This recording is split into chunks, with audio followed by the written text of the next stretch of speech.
Hey, what's going on, everybody? And welcome back to College Football Red Zone, your exclusive home for 7+ hours of commercial-free college football.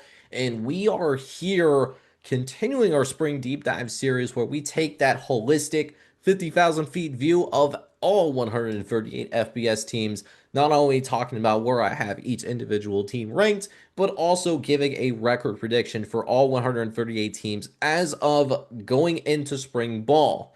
With that being said, very excited to dive into our next team that we have on this list. We've already introduced 5 teams. I just burped that sexy.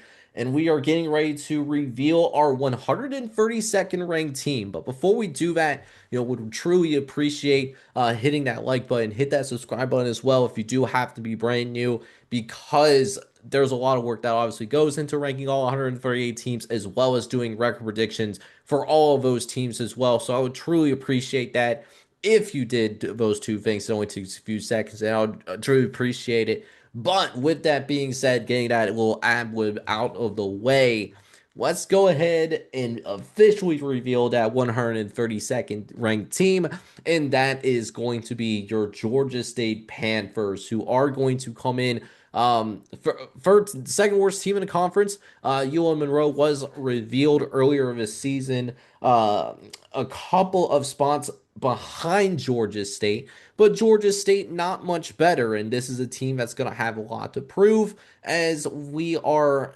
moving into year number 3 of the Del McGee era. And a little bit of a surprise to still see Del McGee here, to be honest with you, because this is a team that is they won one senior game last season, and it was the FCS program. Still a big year because this is all Del McGee's players now that we are embroiled in the third year of his tenure. And not only are we asking for an improvement from a 1-11 season, what has been a conference that has produced a college football playoff team last fall, but you're gonna have to do it without one of the best players in all of the G5 in Ted Hurst. And to give a long story short on how good Ted Hurst was, I want you to imagine somebody with a basically a Lamborghini, right? Imagine a Lamborghini being parked in a trailer house. That was Ted Hurst. Ted Hurst was the Lamborghini, and the trailer house was Georgia State last year. Ted Hurst was incredible to watch. He was fun to watch, and we are very excited for him to go off to the NFL. But now he is going to go to the NFL, so he's not going to be part of this Georgia State team. Did graduate, but I do want to point out, kudos for Ted Hurst for sticking around with this Georgia State team. That was someone that was very capable, obviously, of being able to produce at the power conference level. And the fact that he stayed around, you don't really see much of that anymore. Usually, players like him would end up transferring after a year or two, finish out their career at a bigger program, and then get drafted where the bigger school would take credit for him being drafted in the NFL. So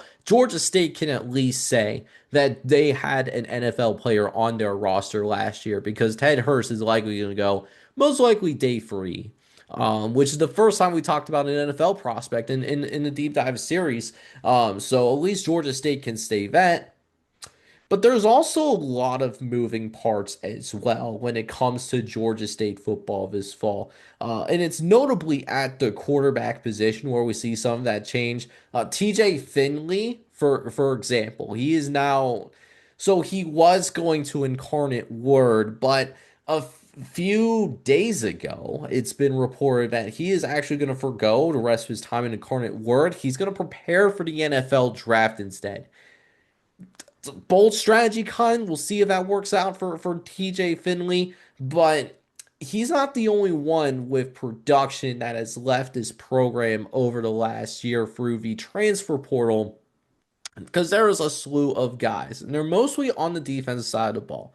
Offensively, not only are you going to lose Ted Hurst, but on the opposite side, Javon Robinson, who was overshadowed for sure by Ted Hurst last year, but because we saw that Javon Robinson was a quietly good wide receiver too for Georgia State, posting over 600 scrimmage yards and 4 touchdowns.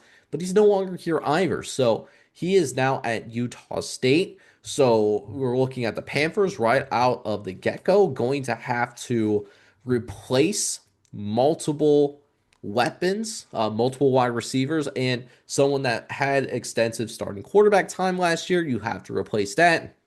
But it gets even worse on the defensive side of the ball. Chartavius Ford, for example, an interior defensive lineman, he had 6 TFLs last year. And, being an interior defensive lineman, that is a hard world to live in. You normally don't post gaudy stats per se because you are constantly being double teamed. And so essentially what your job is to be such a menace on the defensive line that the person can't that no one can go off of their double team to move up to the second level, for example, or in case of a pass rushing situation where you create so much trouble that people have to double team you so that the edge rushers can have easier matchups on the outside, ensure that they have just one-on-one matchups.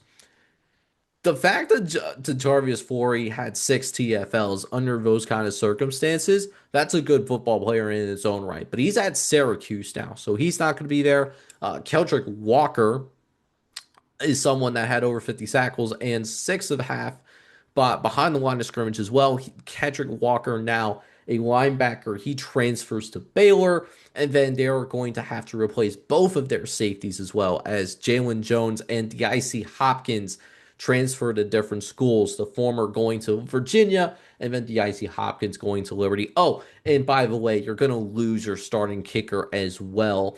He's going to transfer to Arkansas, and that's someone that is obviously a starting caliber kicker. So that is a big deal. You could see a hit in the special teams. Now, I don't want to say that it's all bad because I actually do think that the offensive line could be better than what we saw last year.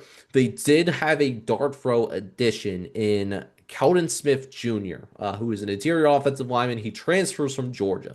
Former blue chip prospect, hasn't played a ton of football, but he does have the physical tools to contribute at the Sun Belt level. It's just a matter of putting things together in order to get enough trust from the coaching staff to actually make it onto the field. That's really the biggest thing with Keldon Smith in this regard.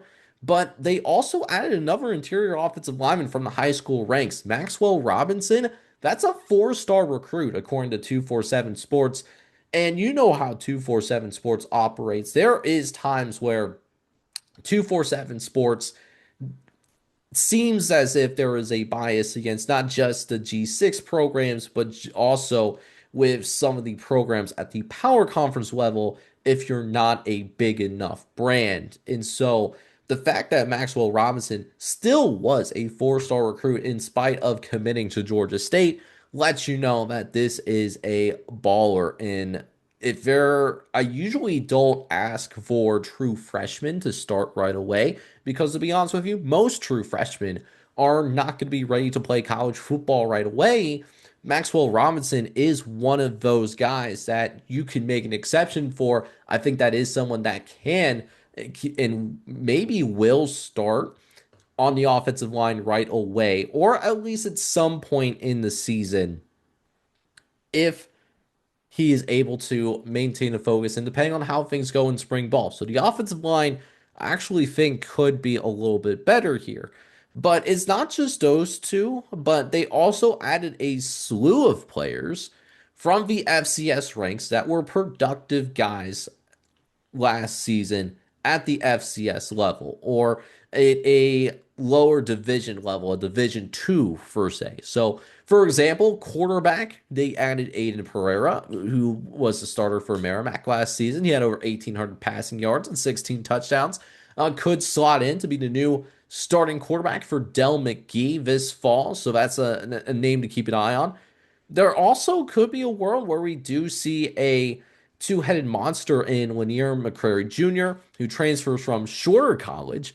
a Division II school, I believe, where he had over 1,000 rushing yards and 9 touchdowns. But then Savion Hart also transfers in from Georgetown. That could be a little bit more of that scat bat and has a little bit more receiving experience catching out of the backfield. He had 1,000 scrimmage yards and 12 touchdowns last year as well. In addition to that, they did try to address the needs at the wide receiver position. They got a D2 wide receiver by the name of Rashawn Dorsey from Erskine College, over 500 yards and 5 touchdowns. But the defensive side of the ball is where we see a lot of the ballers really go, right? Xavier Aquilin from Savannah State. He had 11 and a half sacks last year, which I understand is Division II competition. Division II to the FBS, that is a major jump, but 11 and a half sacks, that is a significant amount of work that they were able to do last year. But not the only defensive lineman that they brought in with production, obviously, because they also brought in Mandu Birthday from Wingate, who had 12 and a half DFLs and 5 sacks. 3 forced fumbles too, so that's someone that knows how to get to the football. Bringing also his teammate Ryan Green, who plays the linebacker position. He had 82 tackles last year too. So a couple of pair of players from Wingate now on this Georgia State roster. And then rounding out your group in terms of the additions, Deuce Lee, who transfers from Monmouth. He had 78 tackles last year, so expect him to be a little bit more of that box safety role if he does make it onto the field. And then last player I want to note here in terms of the additions is Kelsey Howard, an interior defensive lineman transferring in from Oregon State, former four-star recruit. And again, another blue chip guy who just hasn't seen the field too terribly much. And it didn't necessarily work out for him at Oregon State either. So we'll see if he's able to get something to work out at Georgia State for say. Now, that being said, we know we talked about a lot of losses and we talked about some additions. Now, we'll see if those FCS transfers do end up meshing, because if it does go seamlessly, then you could be looking at a Georgia State football team that could certainly surprise some people this fall. But as you're going to see with the schedule breakdown that I have with Georgia State, I am not particularly high on this Georgia State team this fall, and it's been a common theme thus far with some of these coaching staffs. Del McGee, in particular, is entering year number 3. If it's the type of season that we're thinking we're going to have, again, could be looking at a new head coach for Georgia State. We're hoping for the best for Del McGee. Because when he was hired initially, I thought that was going to be a guy that fit the program pretty well, but it just hasn't worked out, especially last year where they took that step back after a free win season in 2024. But hey, let's go ahead and take a look at that schedule in particular just to see what we're working with. So I will say this, I do think that they win the North Carolina A&T game. I don't think that they're going to be a comfortable favorite. I don't think they should be a comfortable favorite, but I am going to give them that win off the rip. But then beyond that, the wins become difficult to find. Kennesaw State on the road and UCF on the road. I think those are going to be tough games, and I do think that it would be a moderate to major surprise if they win those games. I have them as double-digit underdogs in both of those games. They also have Old Dominion at home, and I think Ricky Ron, even though he is going to be on the road in this particular case, going to Georgia State, I don't really love the home environment of Georgia State football games at the moment. And at the same time, I think Ricky Ron does have the coaching advantage over Del McGee. So I will have Old Dominion as a comfortable enough favorite to call that a safe win for them. And then they do have James Madison on the road. Sunbelt Billy is going to have one of the best programs in this conference. So that's a really hard ask to go on the road and beat that team. Arkansas State, they have some talent even with the transfer portal overhaul. So same thing for them. And then you close out the season, Appalachian State, George Southern, and at Marshall. Those are going to be tougher games for you as well. But a couple of opportunities here to get wins in conference play, and then in the non-conf. Northern Illinois is a team to watch. Brand new head coach. That's a program that's experiencing a little bit of chaos. They are going through the transfer portal mishaps right now. So don't know what this Northern Illinois team is going to look like. And the defense that was a strength for Northern Illinois last year could be diminished as a result of the transfer portal opening because Thomas Hammock did decide to become an offensive analyst for the Seahawks. So that's a game that I would feel that I would lean towards Georgia State in that circumstance. And then a couple of games in conference play. Coastal Carolina, they do have them at home. Ryan Beard is going to be working to put his implant on the program at Coastal Carolina after leaving Missouri State. So that is a game where you're looking and they're working the kinks out down there in Conway, South Carolina at this time. So that's a winnable game, I think, for the Panthers. And then ditto for Louisiana. Louisiana had some pretty rough injury luck. If they have similar injury luck, that's a winnable game that I could see the Panthers winning.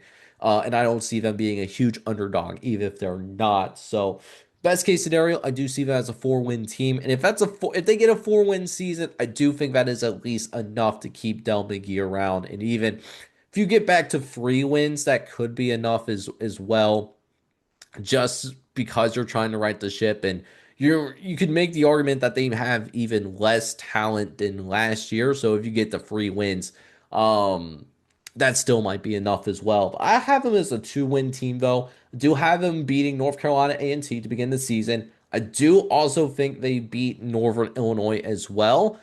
Beyond that, I don't think that they're going to win a single game in conference play. I think they're going to go 0-8, and there is a world that also exists where they go winless, which, stop if you heard that statement before. Just because it's one of those programs they're so low on the list, and it's the same thing for the other programs that we've revealed already. Don't have enough trust to where even the FCS games, you're calling that a safe win, right? So again, a world exists where they're 0-12, but this is a Georgia State program that almost is inside my top 100. They do recruit pretty well. It helps that they're in the Atlanta metro area, so they get the right coach in there. And Del McGee, hey, he could maybe prove me wrong here and show that he is the right coach for the job. Georgia State could be an animal in the Sun Belt if they have the right guy in there. The Atlanta metro area, particularly filled with talent, and they have recruited solidly in spite of a couple of rough seasons now in Atlanta. But for the time being, we are shooting the gap between the best and worst case scenario. We are calling this a 2-10 team as of the recording of this video, as of recording spring ball. But definitely want to hear what you guys think about the Georgia State Panthers football team entering the 2026 campaign. 130, the 130s is pretty rough, but in this scenario and in this case, you're only looking at going up. You can't get much worse than what you were last year. But hey, really appreciate you guys listening through to some Georgia State football here in the fall. And if you enjoyed the content and you enjoy these spring rankings being revealed, first and foremost, thank you for watching. I truly appreciate it. There's a lot of work that goes into the background. If you could just leave me with a like and hit that subscribe button if you're brand new, I would genuinely appreciate that from the bottom of my heart. But with that being said, for right now, definitely leave me in the comments what you think the outlook of Georgia State football should be as of right now. But with that being said, this is Jake from College Football Red Zone signing off. Hope you guys are all out there having a good night. Take care, everybody.